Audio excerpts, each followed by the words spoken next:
Assalamualaikum warahmatullahi wabarakatuh. Hello everyone. I'm Bunga Edria, and in this video, I'm going to deliver or showing and explain some materials about how to deal with different types of young learners and the principle of teaching English to young learners. So I'm going to start it with the type of young learners, passive and active learners. So what is passive learners and what is active learners? And the two a type of the students can be defined as identified passive studying as consuming information through merely reading or listening, whereas active studying is the processing of information by engaging in the content through discussion, analysis, and passage problem solving, reflection, questioning, and practice. And can more simply, the passive learners, the learners who prefer just listen and perhaps reading and listen to the teacher explanation.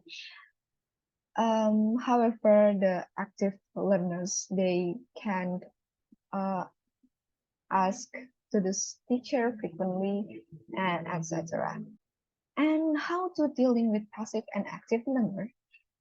So teacher need to, the first is give variation task. So task variations involves increasing a student's motivation by by presenting different types of instructions and also mixing the new topic. This is also beneficial to make student never get bored in the class because of variation of task. And the second is give every student chance to speak and show themselves. So young learners are egocentric, so they would thought that they were the center in that situation, and this is important to give them a change, and this is will help them to more confidence and let their friends notice them equally. And the third is give compliments. This is such appreciation words such as "good job," "you did well," thank you for answering," or "great answers," etc. This is also important because students also like to be appreciated by others. And the fourth is walk around the class so everyone will get your attention. This is will make students feel cared for and vice versa. They will pay attention to the teacher when the teacher explains things. And the fifth is mix the passive and active student in the same groups. So this is a good strategy that can make the active learners influence other to more active in the learning activity.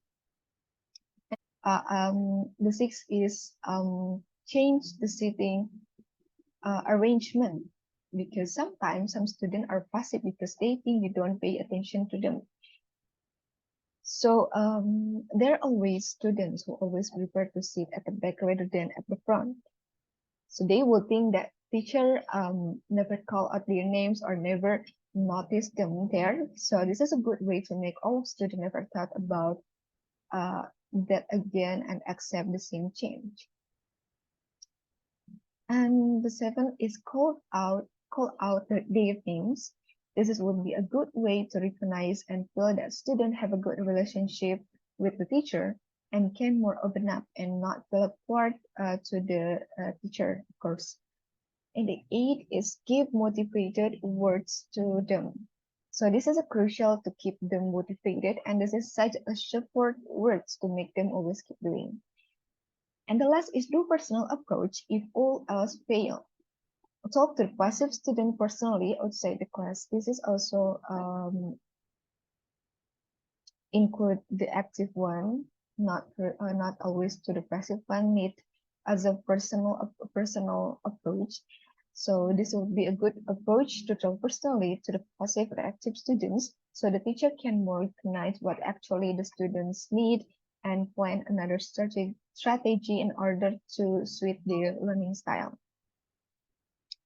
Okay, the next is a move to slow and fast learners. So more simply, slow learners is the students who need additionally explanation from the teacher in order to about understanding the materials, and the fast learners, they who are, can follow the class as usual and they have a good understanding to the materials that have to delivered by teachers. So the next is about how to deal with slow and fast learners. And a teacher needs to, the first is apply peer tutoring. The fast tutor the slow. So this is peer tutoring also refers to the act of student helping students. Students assume an active role in their learning by researching topic that preoccupy them. So this is the strategy that made the fast learners can influence and help the slow one. And the second is apply mixed groups, fast and slow in the group discussion. So as same as before, this can be a strategy that make fast learners can influence and help the slow one. And the third is do comprehension check, especially on the slow learners. And the comprehension check can be such a good way to give them some feedback from the comprehension. And the fourth is ask questions to both types. Don't focus only on the slow and the fast. So this is how teacher completely not focus on one person or to the active, to the slow or only fast, but paying attention to all of his students, all their students.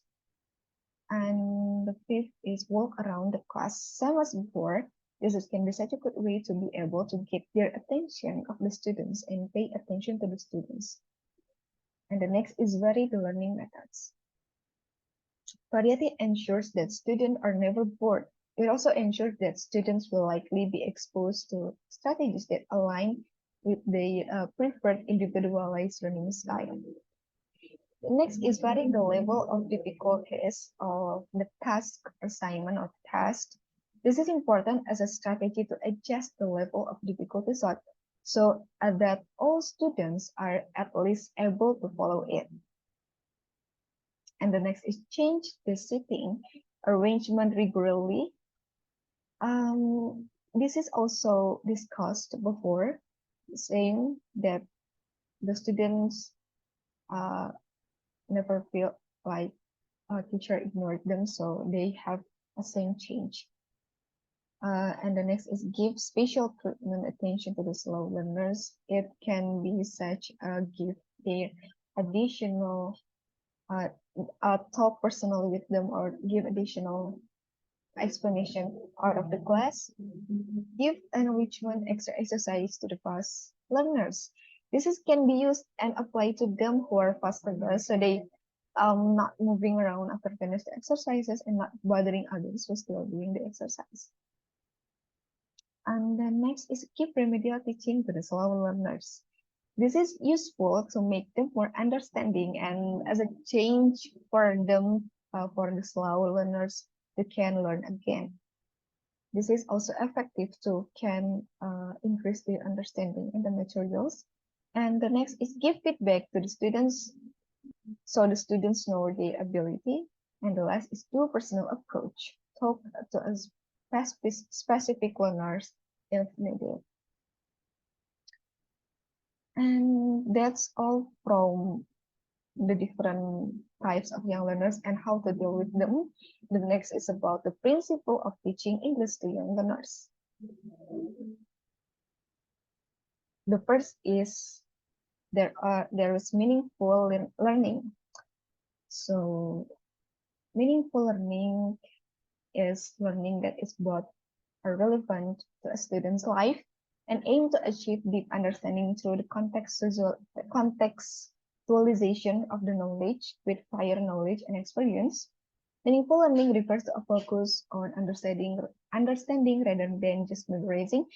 It requires connecting new information to prior knowledge. And for example, for the meaningful learning is teacher can ask student about anything that related to students, so the learning activity can be more interactive because it was related with the students' daily life or real life. And the second is contextual learning is an approach to education that emphasize learning within a specific context or setting. Rather than focusing solely on abstract or theoretical concept, this approach helps learners to connect the information to their real-world experiences and understand how it can be applied in practical situations. And that in English learning, this principle related to how language is used. It can be such a teacher repeated how to communicate well in terms of saying some sentences.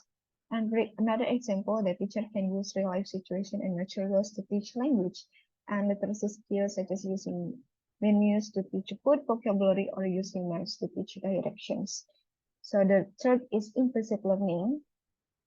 That implicit learning is a process of learning that makes place without the involvement of the directly mind.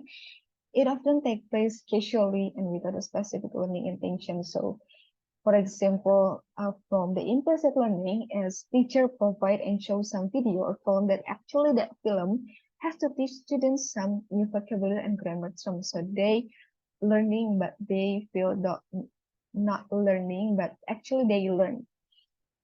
And the fourth is learner-centeredness.